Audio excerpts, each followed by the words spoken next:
Welcome to Film Photography with the Boys. I'm BJ, that's the Boys, and this is the story of shooting my first roll of film.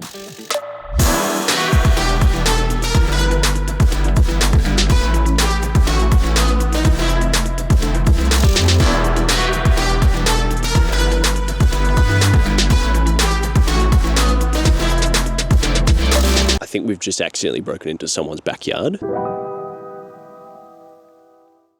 This camera belonged to my dad. It's a Pentax P30 and it's the camera that he kind of fell in love with photography with and did a lot of his shooting on. And I've always been curious to learn how to use it and learn how to shoot film, but I've never really been a photography guy. Video has always interested me more, and I can't entirely explain why. Even when I was really young and I first picked up a camera, I was interested in photos, but I pretty quickly discovered that video was cooler. The first videos I ever made for YouTube were stop motion because I had a camera that could only take photos, but I wanted to make videos. So I learned how to do stop motion, which is the most time-consuming way you can ever make a video. It's a terrible idea, don't do it. But I think this camera may have changed my mind. And I'm not sure if it's just the fact that, and lots of people talk about it, but shooting film, it's just a different experience to shooting digital. You only have a finite number of shots and it feels like you have to be really intentional and craft photos. You can't just kind of snap away because you can.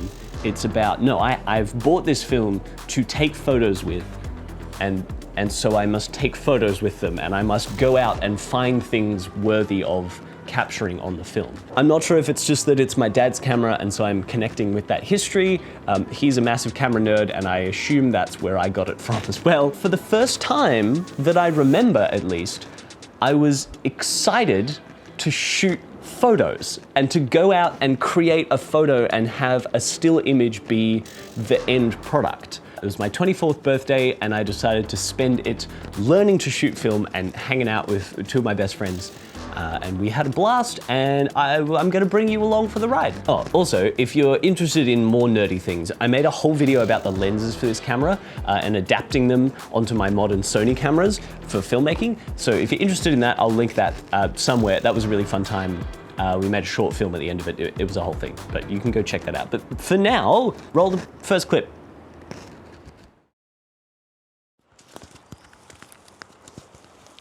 So, in trying to break into the pool, I think we've just accidentally broken into someone's backyard.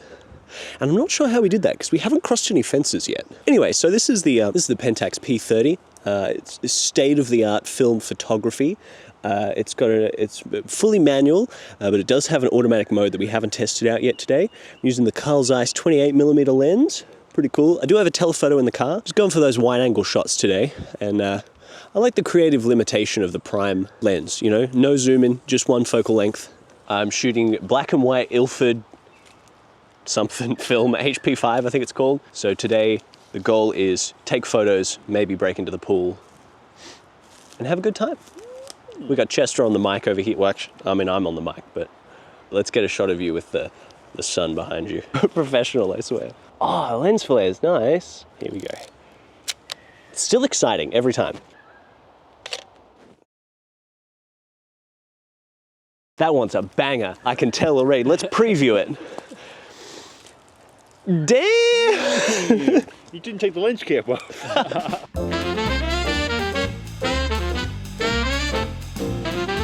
You had to run 6 kilometers to charge your camera to take one photo. Like one of those old torches that you gotta like... I can't take your portrait, I've gotta rev my camera, hold on.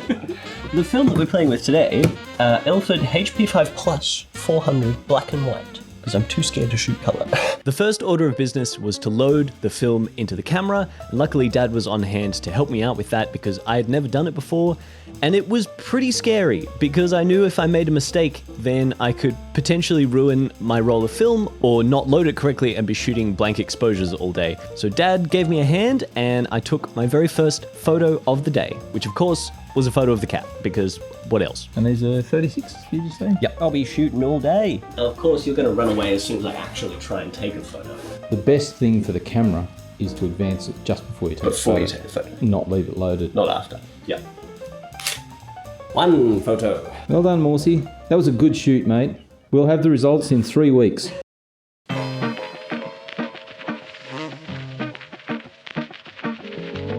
After that, I headed out and met up with the boys, and I took this shot outdoors while we were chatting, which turned out pretty good. And I also took this one of my car and the cherry tree that had just come out in blossom, and I liked this one. Exposure was dead on, which was nice.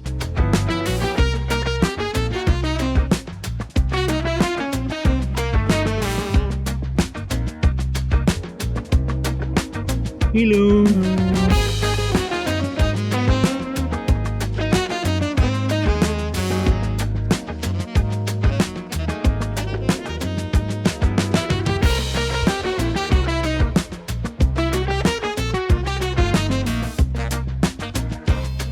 This one in the cafe is underexposed, and this is a problem with backlighting your subjects because the light meter thinks that the image is going to be brighter than it actually is because of the light coming through that window, and so it recommends a lower exposure than you actually need to expose your subject. I did try and compensate for it here, but I didn't quite compensate enough. That's something to keep in mind. If you have a camera with a light meter, or especially if you have an automatic exposure camera, you need to make sure you compensate for a bright window or a sky or something behind a subject that might throw your exposure off like this. I did a pretty good job of it throughout the day, but this shot and a couple other shots later on, unfortunately, ended up too dark because of that. So watch out for that if you're doing this at home.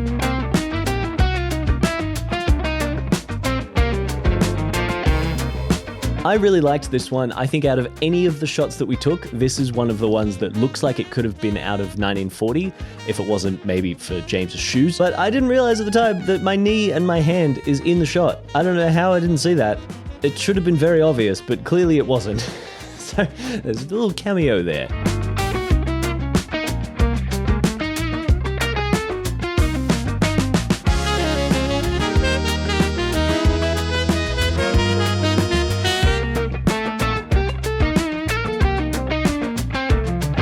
I'm getting pretty good at this. I'm already, I'm just sweeping the shots. Hi, world.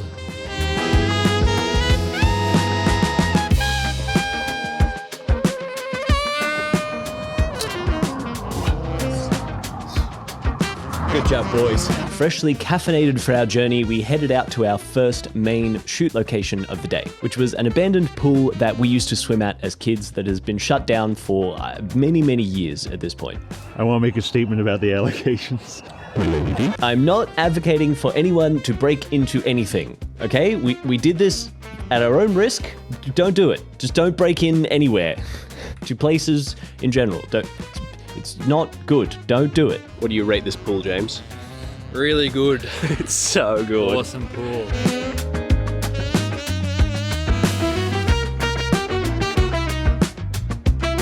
All right, are we going in? Playing Nirvana. This is the one Metallica song I know. Oh, it sounds so good. I really like that. I'm going. Look how they've massacred my boy. I'd like to take this moment to point out that we ran into like a bunch of my students over there, and we told them that we were breaking into the pool. So I'm being a good role model today. I really appreciate that.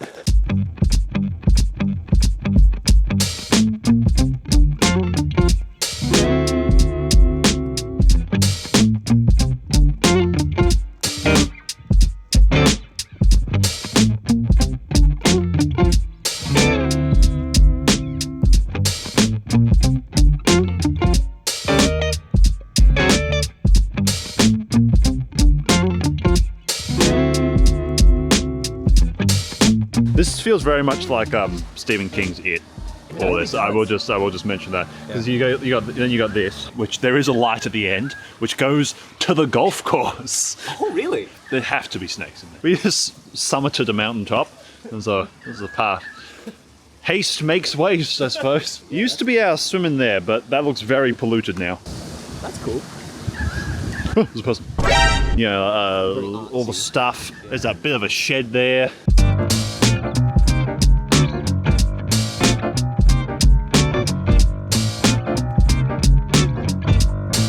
He finally gets a gym membership and he starts training outside.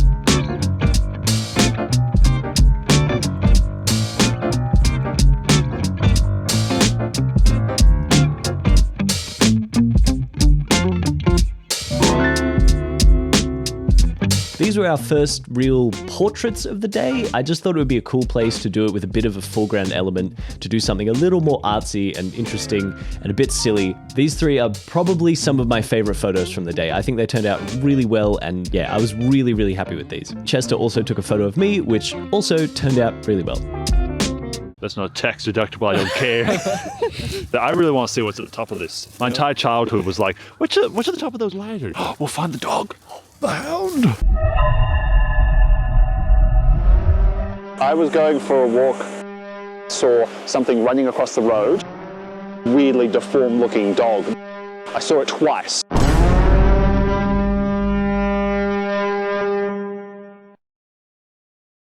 For legal reasons, this is all CGI. Please don't do this at home, okay? Don't do it at home. That was smooth.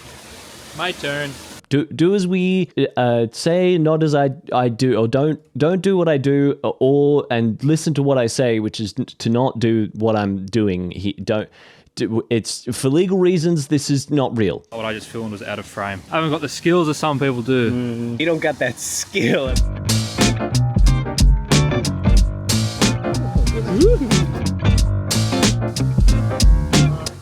Do the Patrick pose. It's time.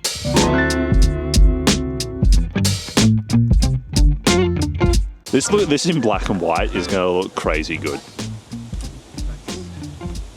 All right, I've got a shot, an idea for...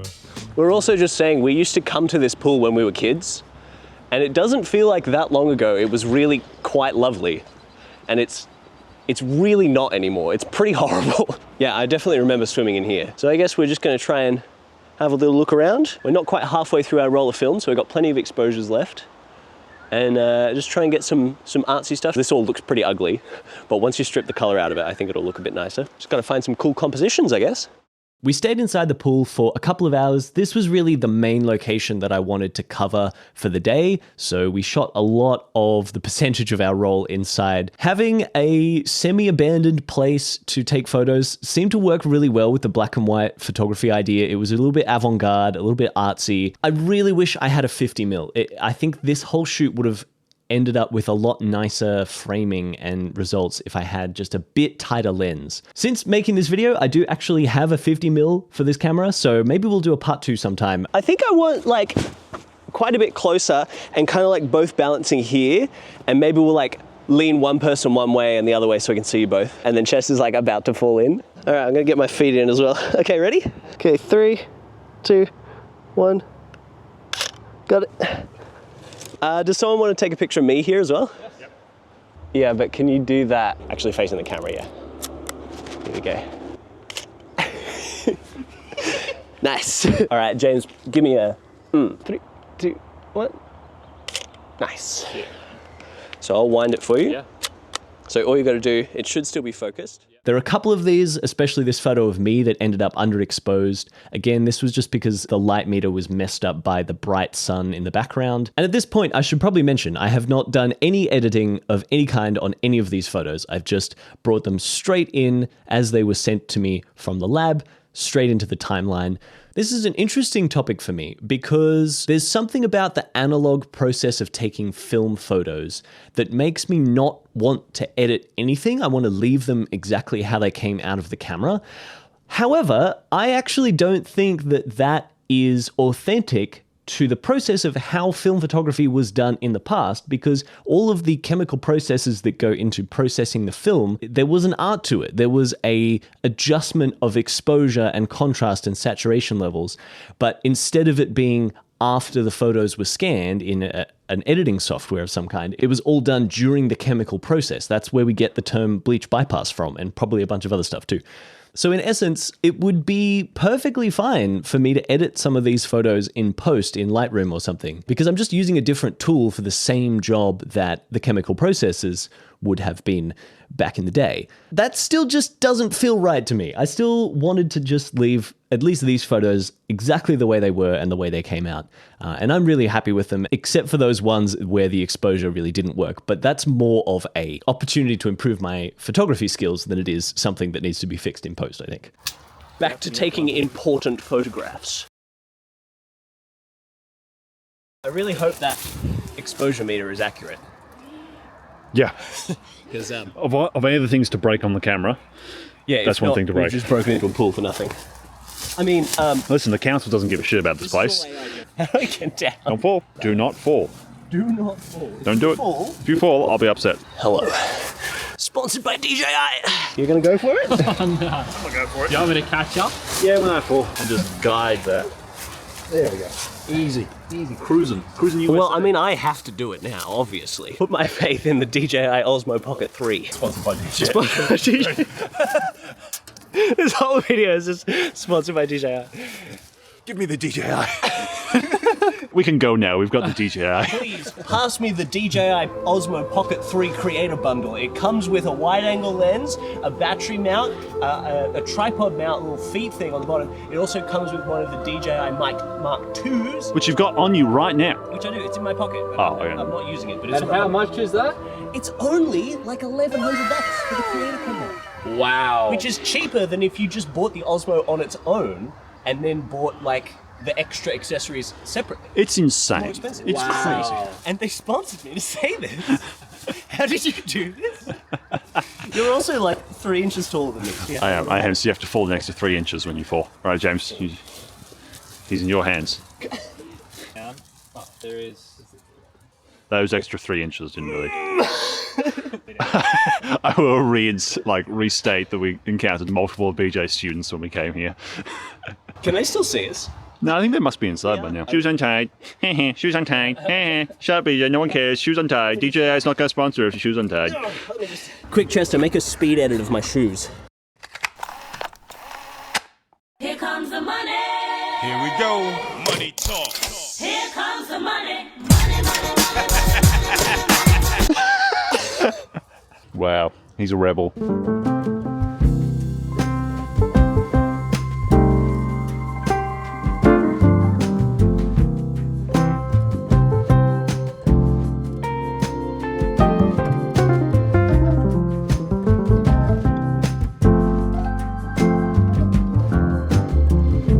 After our adventures on the hillside, it was time to move to this little pump house building that someone else had broken into. This is how we found it, I promise. We may have trespassed to get in there, but we did not break or damage anything while we were there, unlike most of the other people that had been there before us by the look of it. But it did allow us to get this photo, which is by far one of my favorites. It's just like slightly not vertical, which is a bit of a shame, and I would correct that in post if I was going to edit these, but it's a really unusual location. James is kind of framed in this hole in the door. There's the signs. It's a bit grungy. I really, really like this photo. Okay, apparently everyone's going in the hydrochloric acid. Homeschoolers don't understand peer pressure.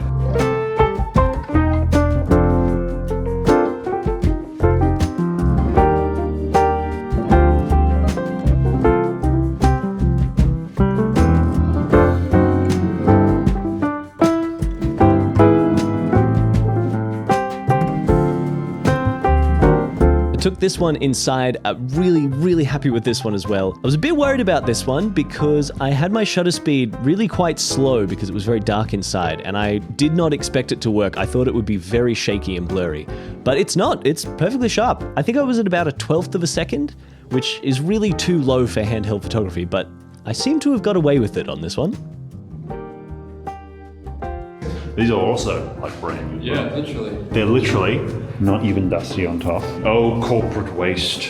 First location done. Yeah, it was a good location. All the other locations are like streets and mountaintops and stuff like that. So One of my goals for the day was a self-timer photo with all 3 of us. So we went back outside to this pipeline and I set up the tripod. Ever since I understood the weakness of my flesh, I have desired the eternity of the machine. I managed to figure out how to use the timer and we got this photo, which I really like. I'm really happy. It looks like an album cover or like maybe we're about to be sent to prison. I'm not quite sure. I like it. I feel like there's a lot of sort of unresolved questions about it and I think that's good. I'm back, audience. I'm back. James, what do you think is the likelihood of crocodiles? Do we even have crocodiles in New South Wales? What about trout? If it's a living creature, the chances of it existing here is pretty much zero. Except for the hound. This is the hound's watering ground. I was going for a walk about 2 streets away from, it was too close, about 2 streets away from here about a year ago. And on 2 encounters, I saw something running across the road that had the proportions of a deer, which is very rare around this area of where we live. We've got heaps of deer like a few towns away, but not in this area. Not in this area at all. A bit bigger than like an average deer, but it had no snout type thing, completely like human head type round head. So really weird looking deer, or a really like weirdly deformed looking dog that was really thin legs. I saw it twice running across the road. There was one part that didn't have any lights or anything on it. It had lights at the end of the street, so I could see it silhouetted. I saw it twice. It's in an area where there are horses, but it would have to have been a really deformed looking baby horse, and the horses in that area, there's only one, and it was a fully grown adult one. I don't know what I saw. I saw some type of hound, some type of beast, and it is now legend. It's like the Highlands panther, whatever it is.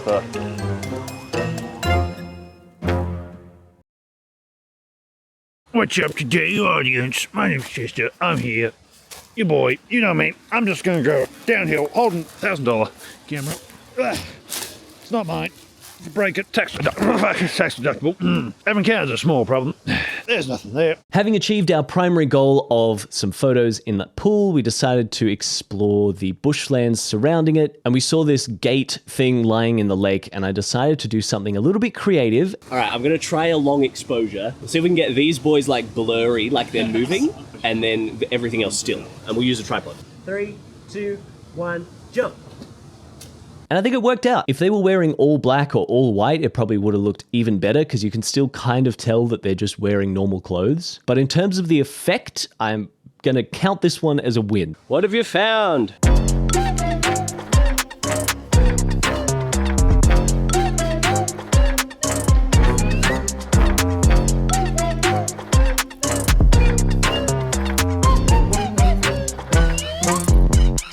The Dorito water at long last. Yummy. Oh, it's even oily on top. Look at that oil. They've got the MSG in there already.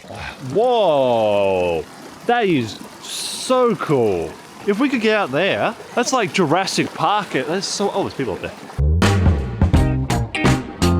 Now, I was thinking, it's interesting. I don't think we've ever gone out with the express purpose of taking photos ever. Shooting film, I'm actually interested in taking photos. Yeah. Normally I'm such a video guy. Stills are cool, but they just don't interest me the same way. But on film, I'm actually excited. It's really interesting. I've heard people say that, but it's kind of true. Oh, let's go see what's behind the next thing because we might get a cool photo. Yeah. And knowing that I only have, 9 photos left, it's cool.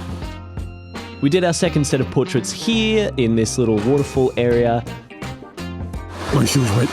My stuff's wet. Nothing super special about these photos, but I'm really happy with them. Particularly this one of Chester is really great. I really like his expression.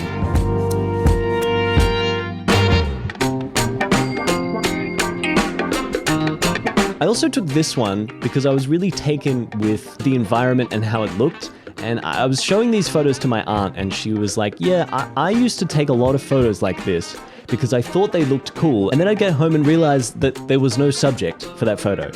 And I agree with her. There's nothing to look at. It's just kind of a nothing photo. But, I guess that's how you learn, right? I got this one of the boys as we were walking over to the swing. The only problem is I really should have focused on James instead of Chester because he's closer. But for some reason, Chester is in focus and he isn't.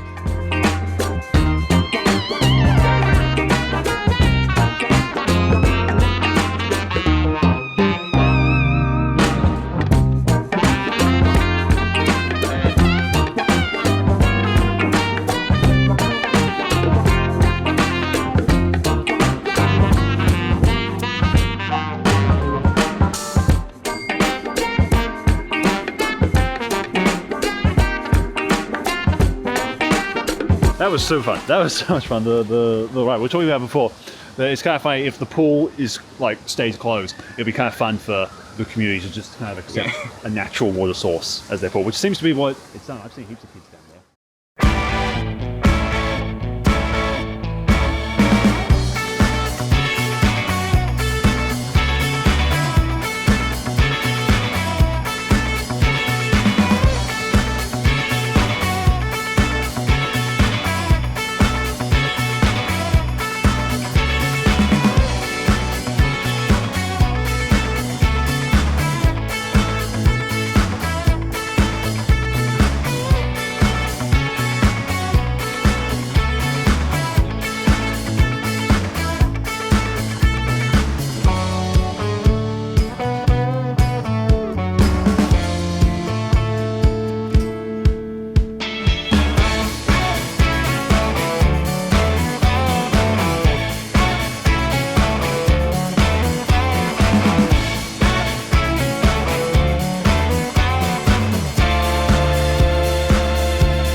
here I am in the Sahara Desert. It's very sandy.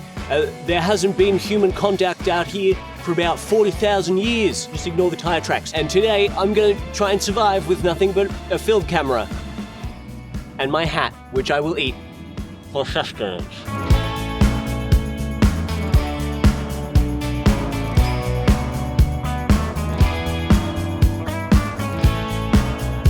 That's important.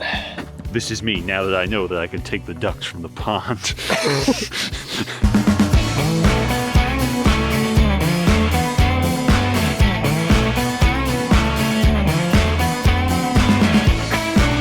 My Uber's here, hold on. Bye. Bye.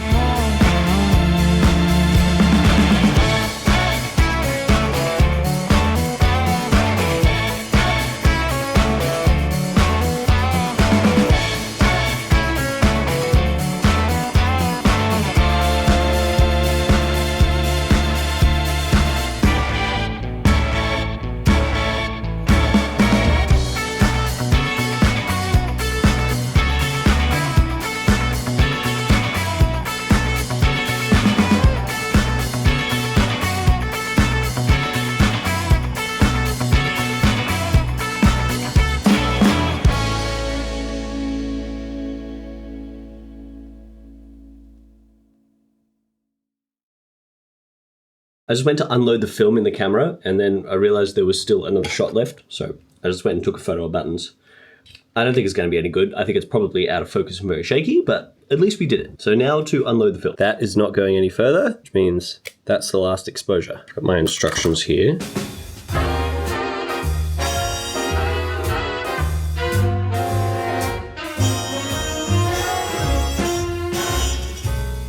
Alright, so this is the scary bit, because if I didn't do that properly, as soon as I pop this open, I'm going to destroy my roll of film.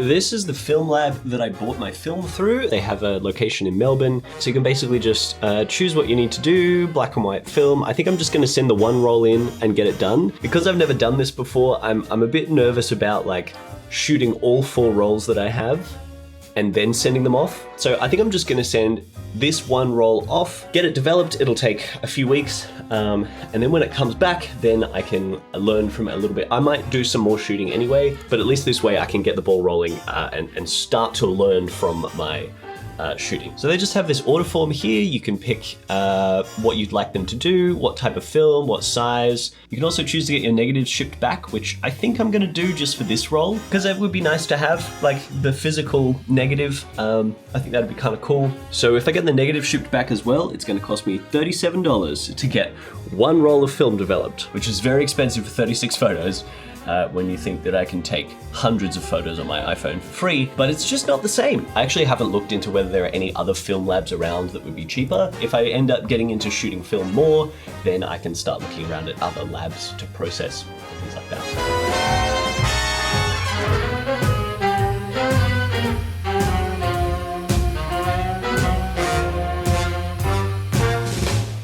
I just got sent my film scans.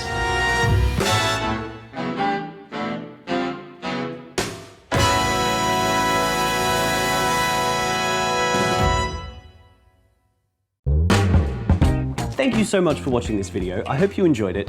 I had a wonderful time making it and doing photography with the boys, learning how to use my dad's camera. I also just want to say a big thank you to all of the new people that have found the channel recently. The last video I made has got, I think it's at like 19,000 views at this point. Yeah, it's at 19K, which I believe makes it the most viewed video that I've ever made, which is insane. So thank you so much for that. The response has been amazing. There's been so many like people commenting and saying that it was helpful or that they enjoyed it. So genuinely, it means the world to me. Thank you so much. We also went from like 100 subscribers to over 600 just with that one video. So I've missed any kind of like 500 subscriber milestone or anything. So all I can do is just say thank you so much if you watched that video and if you joined the channel from that video. thank you. I did not expect it to do that well. I also released it right before rehearsals started for the show that I'm in at the moment, which meant that I haven't released anything for like 3 weeks, which is a shame, but this is not the only one in the works. There are many more videos coming. I filmed a bunch more a few weeks ago before the show, so it's just finding time to edit them. And I want to do that well. I don't want to rush the edit process because I think that's what makes the difference between a video that's just kind of shot and whatever and here it is, versus sitting down to watch a full, complete story every time. I'm also really trying to make the videos shorter, and it's just not working. I really struggle to edit videos down and make them concise. Definitely still working out the process and how to assemble things together in a way that makes it easy to edit, but also good to watch. Yeah. I'll leave links to all of the things that I've talked about. The video about the lenses is linked somewhere. Stick around. If you're interested in the concept for the channel, stick around, chuck a subscribe. Thanks for watching, and I'll see you in the next one. Bye-bye.